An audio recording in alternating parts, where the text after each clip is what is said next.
You know, I have crazy thoughts in my head a lot.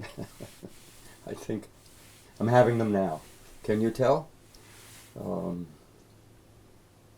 Sometimes I wonder, like, how could somebody think that I have anything to teach them when I make so many faces and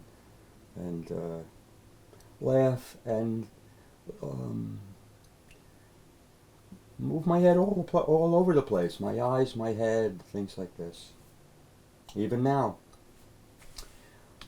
am I apologizing? No, because this is the fifth and final talk in this month's group of talks. Hopefully, this is going to have a return to some brevity. It won't be as long as the others, and hopefully a little bit more simple. Um, but this is one of those drawings from my early years, along with these other drawings that I've been showing you. The one for addiction is quite early, and the 12 block markers are very early, like 6, 7 years after I. 2002 and 2004, I think, were the first six and the second six. So that's quite a while ago. Um, but this one, um, by the time that I begin to draw this and I begin to look at the idea that we intuitively sense communication from the body, by the time that I started to realize this, I also realized that well, while there are some alphabet therapies that talk about like NLP, movement of the body, or um, yeah, and Alexander technique and so on, and the practitioners are quite skilled. I have sat with them, and they're very, very interesting people in the sense of the limited amount that they do, which is observing the body, and it has a lot of uses. I've seen people use it to heal people, and I know that they, without knowing emergence, they were intuitively and actually healing people. I've witnessed it many times. So, but in this case, the drawing we're going to look at is kind of something that was in part inspired by some of those folks. I didn't get it from them, but I imagine that they have some similar thoughts about this. So, what is this? Well, first of all, it says fractal. So, what you're about to see is a collection of recognizable patterns. You can learn to recognize them. That always repeat. They're not just a one-off or two-off. They happen all the time. That always repeat differently. So you can recognize the pattern when it's happening, like that's a cucumber, and that's a cumulus cloud, and that's a candle flame that it's lit, a lit candle flame. But in this case, it's a collection of movements that the head and the eyes make in human beings. Now, it's very important that you hear that, like everything, like handedness, where I'm right-handed, but there are some few things I do left-handed, that there are exceptions. But the exceptions really are the same pattern, just in the opposite direction. And really, I'm going to tell you the kind of the equivalent of the right hand version, the majority version in the world, but I want you to keep in mind that it can go the opposite way, and you can tell this in a person, and it needs a little bit of discernment as you're doing this. So what are we looking at doing? Well, there is a vertical axis and a horizontal axis in the drawing. In the middle, you can kind of see a face with ears and so on. But, there's a vertical axis and a horizontal axis, like in all of the drawings that you will learn about in emergence. This is what it came to be. And what is happening? What are you looking for? Well, in the center, the face is looking straight ahead, like I'm kind of looking at you right now. And as you can tell, I'm not reading a teleprompter because I'm moving all over the place and pausing and thinking, and yeah, I'm not a teleprompter kind of guy, even though I have the temptation to buy one every once in a while. Nope. No, I just want to talk to you like a person. I want you to hear me in a way that you can tell I care about doing this with you, that you are important to me. So, How do you know I wasn't just lying when I said all that stuff? Those are nice words. How do you know I wasn't lying? Alrighty. So the vertical axis tells you what part of the mind the person is accessing. So if I look up like that, I am reaching for or thinking about thoughts. And if I look down, then I am accessing, thinking about, or looking for feelings. Now already, this is useful. Thoughts, feelings. Thoughts, feelings. Now, I don't know people that, I don't know how often people do it in such a vertical, straight line kind of a thing. But that means if you look up here, you look up here, you look up here, right? Thoughts, ideas, reasons, right? Is that idea true? Those kind of things. And if you look down, you look down, you look down, right? You're exploring your emotions, your feelings, your intuition. You're trying to sense, And it's kind of obvious that when you're looking down, you're looking toward your gut, right? Those gut feelings. And when you're looking up, you're looking toward that brain in your head, right? And so a lot of it just simply follows our physiology. It's not hard to understand, when babies are born, their first 6-8 months or something like that, they don't have enough muscle control, fine muscle control to have this develop, but they watch people's faces and heads and eyes and so on, and very rapidly, how much of it is learned and how much of it is inherent, as a human being, I don't know, and I'm not concerned about it. Because we're not talking about the origin of this, we're talking about something that can be very useful when you sit and try and help somebody. So if when I look down, people have asked with an injury about somebody looking away, not paying attention. When I look down, I'm trying to clear my thoughts. I don't want to have any thoughts. I want to go someplace, and I don't know where I'm going next. So I don't look up into my thoughts. I clear my mind. And I look for I start with my intuition. And you can watch this pattern in me, because it happens constantly. When I look down, I am looking for the intuitive place to start. What would I like to say? Does this connect to something that's happened to me or someone that I have sat with? Things like that.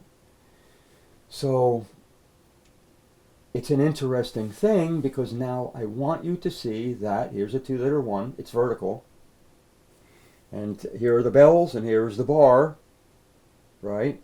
And the bar is the mind. And of course there's going to be another one over here about the mind, but the bar is the mind, and the bell at the top is thought and reason and rational thinking, ideas, okay? And the bell at the bottom is feelings and emotions and intuitions. So what I just showed you has an obvious, an important, very important thing that you can use already. And you might think, oh, looking up, thoughts, looking down, feelings. Well, how about this? Everything that's a 2-liter 1, each end is not the other end. They're a pair of opposites. So if you are having thoughts, you cannot be having feelings. And if you are having feelings, you cannot be having thoughts. And yes, the words will be more clearly defined probably in the next set of talks. When I talk about the wise man's map, the first way that I began to define these words, thoughts and feelings and so on, ideas. But for now, just think about that. When I'm looking down and I say I'm clearing my mind of thought and reason and ideas. And I'm doing that by looking into my feelings. And the feelings are not reasonable. Feelings aren't reasonable. They're feelings. They are something that occurs when you experience something that's beyond words. That's a simple way to know it. But right now we're talking about the face fractal. Up, thoughts, down, feelings. When I'm looking down like the way I am now, I am dipping into kind of clearing the slate inside my mind of ideas so that I can move to the next place. When I'm in the middle of a group of ideas and I'm looking to refine it, I might look up. And you might see my eyes like do a little scan back and forth because I'm trying to refine an idea. Okay, that's the vertical axis. Thoughts, feelings. And they match our physiology. Ideas and gut reactions. Okay, how about the horizontal axis? So this one was the piece that probably got me most interested in this face fractal. Because, and I'm not great at Latin, but I know that this has a connection to Latin words that eye doctors use. Ocular has to do with the eye, or seeing, ocular, right? There's a big hole in the roof in the Pantheon, the oculus, right? A big eye that looks up at the sky, ocular. And the looking to the left, okay, so looking to the left. Now I want you to think about that. If you have to, let me give it to you again. I want you to watch and tell me what you feel in your body. What do you feel? Let yourself feel, not figure out. Don't go with your head up there and try and figure it out. Try to just look and see, what does it feel like? Now, to help you, I'm going to try doing the opposite one, okay? Now, hopefully you're going to have a sense that it feels different. Mm-hmm. Mm-hmm. Alrighty. Ocular. It has to do with where we're looking. Ocular, right? But sinistra in Latin is left. So the left eye. I don't remember what the Latin is for the right eye, ocular something, but ocular sinistra is left. So ocular, left eye, but looking to the left has a meaning, and looking to the right has the opposite meaning. And this one is just profoundly interesting to me. Is it cultural? Is it physical? I haven't even got a clue. But it is an interesting thing because it also has to do in general with historically how people see the left and right sides, left and right hand, right? Right hand, good hand. Left hand, well, that's, you're somehow infused with the devil. And the nuns would beat kids with left-handed, whatever, you're trying to use the left hand to learn to write horrible crap. But this idea. So looking to the left is sinistra.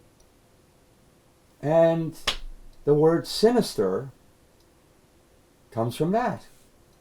Sinister. I am looking over there. I don't know if I look sinister or like, I don't know, douchey, but okay. So looking to the left is you are in the realm of lying. And looking to the right is you are in the realm of telling the truth. Truth, lie, thought, feeling. You got the basics already. What happens with this is that there are two ways that this can occur. Well, actually three, I suppose. But you can move your head, as I've been doing, like here's to the right, here's to the left. Or you can move your eyes to the right, to the left, without moving your head a lot. Right, left, I can't do it without moving my head. Up, down, up, down. Like that's what the eye doctor does when he does the exam, right? Okay. But your eyes can move that way. Your head can move that way. And your eyes and head can move together in that way. And all three sets of things, that's four things, and four things. That's a lot of stuff already. You can see why it's becoming a fractal. There are a heck of a lot of ways to look over, to the right. So now, let's now add these together, because this is the cross. This is this vertical and horizontal. What happens if you move on the diagonals? Alrighty. So let's say I do this. If you ask somebody a question, what is your, what's your favorite actress? And they do this. They're looking for an idea that represents the truth. But if you ask them, say your girlfriend says, how do you like this dress on me? and it is not very good looking. Okay, it doesn't fit her quite right, and you know that you're not allowed to say anything like that, or you're going to get a beating. Or something like that. So what are you going to do? How do you like this dress? Look what I bought today. And you do this. You're trying to figure out a way to lie and say, oh honey, it looks beautiful on you. Truth, lie, and thoughts. Now, how about feelings? Okay, so you're going out to the store, and you and your wife just bought a house, and it needs a lot of upgrades, and you both agree you want to do that. And she's kind of the decorator in chief, and you're, the kind of tagging along and yes dear and whatever. And you have some of your own ideas. It's not like you're brain dead, but she's the one who's taking the lead. Okay. And then if that's the way your relationship works, it's fine. There's nothing wrong with that. But now she says to you, okay, what do you think of this floor tile? Now she's been wandering around the store, and she has not given any indication of what she likes and what she doesn't. You haven't a clue. Oh shit. And she says, dear, what do you think of this tile? Now, think about that. You're going down and you're considering telling her that you don't like it. It doesn't feel right. Now, like is not an idea. Like could be, but like is a feeling. You don't like it. But this, you're looking down and you're going, I don't like it. I want to tell her, I don't want that tile. Okay, but if you're doing this, I can't possibly say that. I know she might be mad at me. Maybe she doesn't like it. Maybe, does she like it? Doesn't she like it? And now, if you watched my eyes closely, there was a little movement where they went up and then back down. Little bit, back down. So, I've given you now the basics. This is it, the basics. Thought, feeling, truth, lie. And then the diagonals, and that's often what happens when somebody asks you a question, the diagonals. You ask somebody if they're trying to remember something. Almost always, they won't be trying to remember their feelings. They'll try and remember their ideas. And most times people will do this if they're trying to remember. Right. Is somebody over here trying to lie about what they remember? Well, it has a correlation to that, and you need to see that this is a tipping point. This is not rigidly that's that and that's that. And that there is a minority of human beings who actually have the opposite and the sides are reversed. I have not seen people have the ideas and feelings reversed. That I have not seen. But I have seen the truth and the lie sides reverse. So, I'm going to leave you with that. And look what I'm doing. I'm looking for a truth, and I'm looking to start with my feelings. And you can see that this is what I'm doing if you know the Face Fractal. I can't help it, because you know what? I'm like one of those old Italian men that moves his head a lot. Nothing wrong with that. So, I hope that this will be of some use. And I hope that these 5 talks will have been of some use. In particular, the idea that I didn't sit down and figure out how to emerge from a wound. I didn't even know that that's the word I would end up using. Um, my discoveries almost always come from my suffering. In fact, they all do, but some worse than others. And the suffering about that day of wanting to hurt, a teenage boy who didn't have decaf coffee, that's who I was. That's what happens when we have injuries. We're not ourselves. And we are pressured to be like that.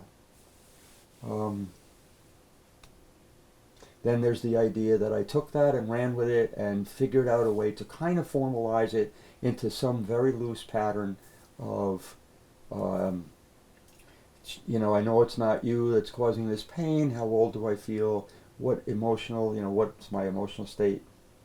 My intuition. And then hopefully what emerges is a scene that represents all of that from your life.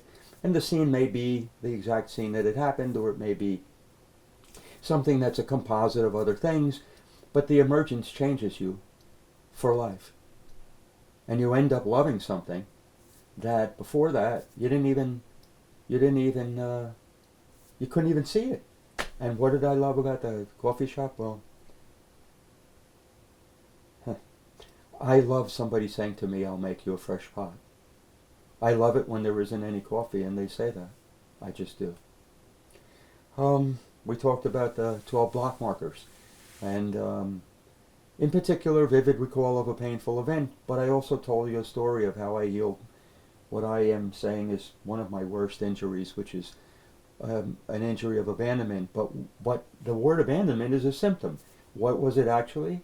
Well, when a person that a person that I love, I got so mad at, they were mistreating me, they were leaving me, whatever it was, and I was good until they hit the door, and as soon as they opened the door, just like with my mom when I was a baby, and that triggers the feelings that I'm a helpless baby and I need to beg them to stay. And it didn't matter how badly they treated me, and I just caved, and I felt so ashamed I can't tell you. And that stopped when I did that cycle of 3 with that. We talk about addiction and compulsion and the difference, and that they overlap because really they're both compulsions, but compulsion doesn't have, the thing itself doesn't cause your sense of time to change rapidly, speed up, slow down, uppers, downers. But an addiction is a compulsion with a thing that in and of itself causes that change in all people. And while this is complicated, it's really not. And it's very important. It's very important. It's not just semantics, the word use. It's really, how do you help a person? You cannot get somebody to stop drinking alcohol in the same way that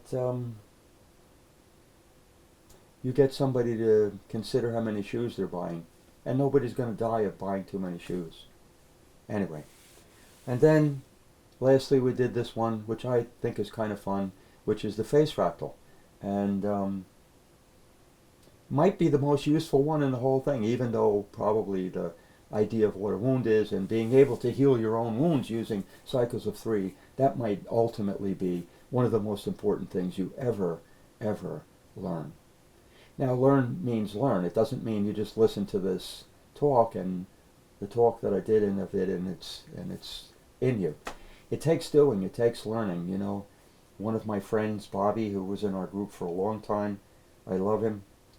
And when we first met some years ago, I taught him cycles of 3, and God, he must have done it almost daily. I mean, he invested so much of his time and his mind and his motivation and so on to healing his injuries. So, anyway, here we are at the end of another month, and maybe I should stop trying with the apologies about how much this is, because in one sense, I am giving you so much. I want you to have these things. And I want people who will never have a chance to meet me to have these things. I do. And I want to believe that what I'm doing when I sit and do these talks is that I am in some way making the world a better place for my having lived. That's very important to me, as you can tell. And once again, I am happy that you're here and joining me.